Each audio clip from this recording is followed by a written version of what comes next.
Bulchiinsi badhaadhinaa nuti mootummaa Oromootii harka nurraa qabaa jechaati jiran mee faayidaalee addaa Oromoon kutaalee biroorraa yookiin ammoo naannolee biroorraa addatti haga bilisiginnaan dhufee argate jechuudhaan kudhan wal dura duuban kan Jowaar katabame isiniif dhiyeessa.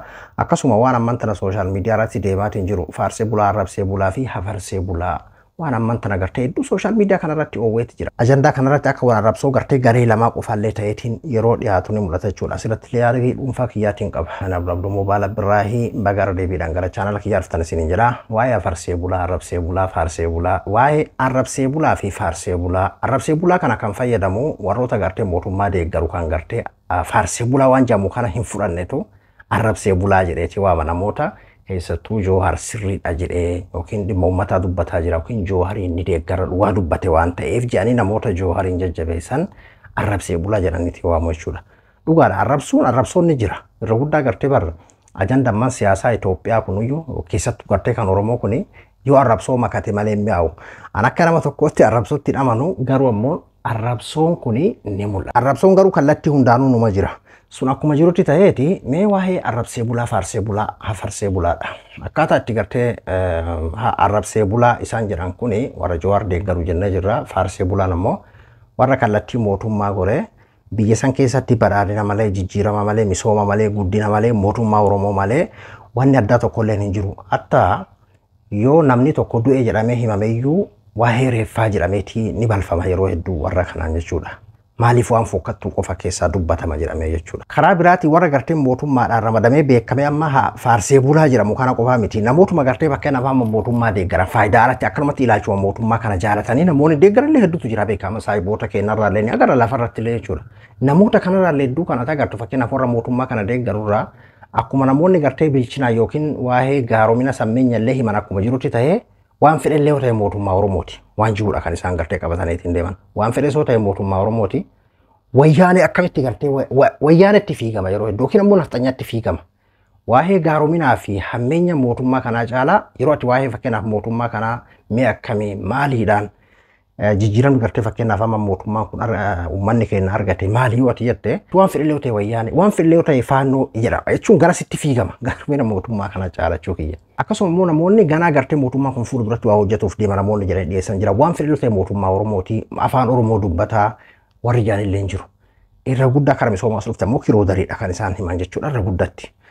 Kanas haa ta'u sanillee haa ta'u an akka kiyyatti amma akka nama tokkotti yaada kiyyaatitti faarsee bulaas haa ta'u arrabsee bulaallee haa ta'u afarsee bulaa uma barbaadeyyuu haa ta'u waa'ee Jawaarii fi waa'ee Abiyyi dhimma nama dhuunfaa godhanii dhiyeessoo osoo hin taane amma irra guddaa kanallee gartee warra mootummaa deeggaru yookiin karaa warra faarsee bulaa kanarraa yeroo mul'atu akkan gahite Jawaar deeggaruu fi Abiyyi deeggaruu yookiin ammoo badhaadhina jibbuu fi Jawaar deeggaruu dhimma dhuunfaa yookiin ammoo gartee akkuma deeggarsa fedhii dhuunfaa akkasittiif warri fudhatan jiru jechuudha. Wanni nuti goonu faarsee bulaas haa ta'u arrabsee bulaallee haa ta'u dhimma uummata keenyaa jiddu galeessa godhachuudha.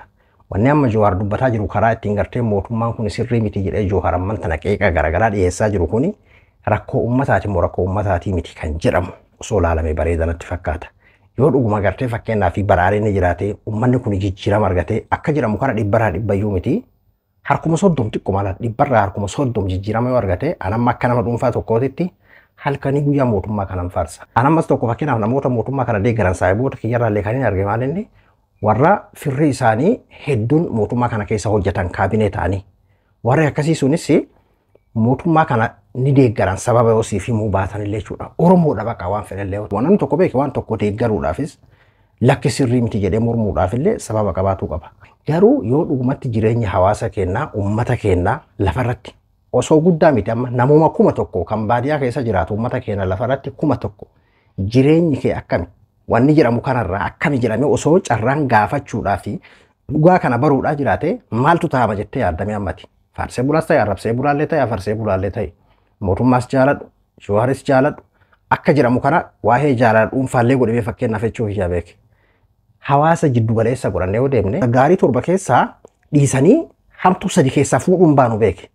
Dhugumatti waan jireenya hawaasa jiraachuu dhoorgee yoo taate fakkeenyaaf amma lugaamanii isa qawweedhaan sodaachisanii hiriira baasan maal kanaa miti. Deeggarsaa fi jaalalli dhuunfaa kiyyaa fi keetiitii yookiin Abiyyi deeggaruu fi Jawaar deeggaruu waan biraati bara. Furmaanni karaa sanii argama jedheeti yaadaan akka nama tokkotti kanadha kana mul'atu. Malee waa'ee Abiyyi, waa'ee Jawaar, waa'ee Abiyyi, waa'ee Jawaar jennee waa'ee dhuunfaa goone haqa ummataalee dho'isuudhaa fi hawaasatti qoosuu natti fakkaata. Maaliif yoo uummanni dhugaan badhaadhaatiin badhaadhee gartee quufa keessa kan jiraatu taate lakki faarfamuu qaba. Gartee uummata keenya kaleessa gidirfamaatiin ture haga wayyaanee sanirra yoo wayyaa ta'eef mootummaa kana gartee harka dhoyitee fi faarsuu qabda. Yoo dhuguma gadadoo hamaa akkuma Jawaar jedhu kana keessa jiraate gadadoo ummataatii fi miidhaa ummataa dhoyisuudha taati cubbuun si dhaqqaba jechuudha. Karaa kanaan immoo anaati ilaachi keessaa dhalanne hawaasa keenya uummata keenya waan ta'eef kan akkasitti ilaaluu qabna jedheetii yaada. Kanaafuu warra biyya keessaatiif dhiisuudha tan. Waan fedhellee yoo ta'e mootummaa Oromooti waan jiru miti. Ana akka kiyyatti bakka waan fedhellee jedhu kana amma tokko kan ajaa'ibsiisu. Chaayina irraa maan dhufne fakkeenyaaf yoo fedhe maaliif gartee Saawuz Afrikaa irraa dhufne maaliif Hindiyaa irraa dhufne biyya san keessa namni tokko bulchiinsa ta'ee bakka amma Dr. Abiyyi kana bu'ee Jawaar waan ta'eef Abiyyi waan ta'eef Mararaa Guddinaa dhimma nama dhuunfaa yookiin paartii maalii kan hundaa dagadhu. Nama wayyaa ta'e jireenya hawaasaa jijjiiru tokko dimokiraasii biyya san keessatti ijaaru tokko ta'ee Oromiyaa bulchee yookiin ammoo Itoophiyaa bulchee jijjiirama wayii fidee argame taanaaniin namni sun anaaf bakka bulchaa Oromooti mootummaa Oromooti jedheetiin fuddaan. Abbaa barbaade Jawaar ta'ee hawaasa boocisa taanaan Jaalmarroo ta'ee hawaasa boocisa taanaan Mararaa Guddinaa ta'ee hawaasa boocisa taanaan diina uummataati jedheetiin fuddaan. Kanaafuu akkasitti waa madaaluu qabna jedheetiin yaada. Akkama Jawaar ma waan ta'eef Jawaar jaalachuu hin Abiyyi waan ta'eef Abiyyi jaalachuu osoo hin ta'in atillee adda baafachuu dandeessa ganda dhalte keessa.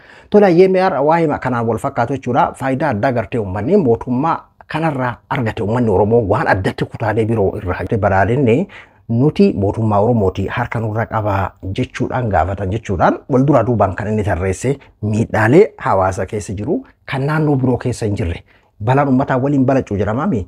Kan naannoo biroo keessa hin jirre kan Oromiyaa qofa keessa jiru jechuudhaan kan inni tarreesse akkas jechuudhaan eegale Jawaar. Siginnaan mootummaa Oromoo waan taaneef harka nurra qabaa jechaa jirti. Kana hoo jettu akka waan saba kana warra biraa irraa addatti fayyaddeetti uf dhiyeessuu feeti. Faayidaan addaa Oromoof Oromiyaan yeroo ammaa biltsiginnaa irraa argachaa jiran. Tokko qonnaan bulaan qamadii malee hin facaasu jedhamee shunkurtii fi dinnichaa gatii guddaa baasu kan caalaan manca'u Oromiyaa keessatti qofa. Naannolee Itoophiyaa hafan tokkollee wanti akkanaa hin jiru. Lammaffaa mindaan milishaa kan qonnaan bulaa irraa guuramu Oromiyaa qofatti. Naannoo biraatti mootummatu kaffala. Kabiraa boqqolloo facaasuun kan dhoorgame Oromiyaa qofatti. Bakki biraa waan akkanaa hin dhageenye. Akkasuma baankiin kaabinee waliin ta'ee qonnaan bulaa dirqisiisee mallaqa kan irraa guuru Oromiyaa qofaadha. Saboonni fi naannoleen biroos baankii ufii qabu. Garuu uummata isaanii dirqisiisanii kan mallaqa irraa guuran hin agarre. Buusaa gonofaa, fannoo diimaa, waajjira gandaa kan kana fakkaatan jechuun bu'uura seeraatiin ala mallaqni kan uummata irraa guuramu Oromiyaa qofa. Wanti akkanaa naannolee biroo hin jiru. Inni biraa namni tokko qabamee mana murtii osoo hin geeffamin ji'oota hedduu kan tursiifamu Oromiyaa qofatti. Naannolee biroo kanneen akkuma Oromiyaa walitti bu'iinsa raafamaa jiranittu wanti akkanaa hin jiru. Uummanni qamadii, timaatimii, shunkurtiif kan kana fakkaatan gatii gabayaatiin gurgurachuu dhoowwamee gatii gadi cabaan akka gurguru kan dirqamu Oromiyaa qofatti. Fakkeenyaaf qonnaan bulaan Arsii Lixaa fi Shawaa Bahaa qamadii kuntaala birrii 3,500 gurguruuf dirqama. Garuu daangaa yoo achi ce'ee hawaasatti 5,000 oliin gurgurama. Beenyaa malee lafti akkuma barbaadametti kan uummata irraa fudhatamu Oromiyaa qofattiidha. Bakka biraatitti hojii misooma mootummaa kanneen akka daandii fi hospitaalaatiifuu lafti fudhatamu beenyaan kennameeti. Qondaalli tokko mallaqa mootummaa naannoo miiliyoonaan fuudhee naannoo namootaa fi dhimma fedheef hayyama caffeen alatti kan kennu Oromiyaa qofattiidha.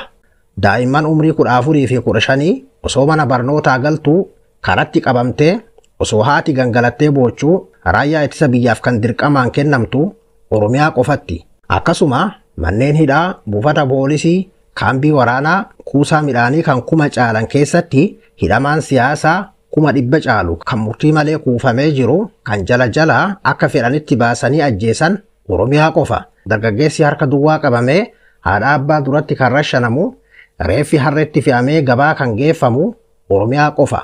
Naannoon biraa kana hin agarre. Kanneen armaa olii kunneen faayidaalee addaa Oromoo fi Oromiyaan mootummaa kanarraa argataa jiran keessaa hamma tokkodha. Faayidaalee addaa kana tursiifachuuf Oromoon mootummaa tana tikfachuu qabaadha kan jedhamaa jiru. Dinne kanarratti hundi keessaniyyuu of gaafadhaa keessattuu warra biyya keessaatti kana kan quba qabu nama gartee biyya alaa ta'u kan Ameerikaa jiru yookiin fedhii isaatii fi namni foloo namni 10,000 isa laalee 5,000 isa laalee fi namni hedduun isa laalee miti waa'ee faarsee bulaa arrabsee bulaatii miti jechuudha.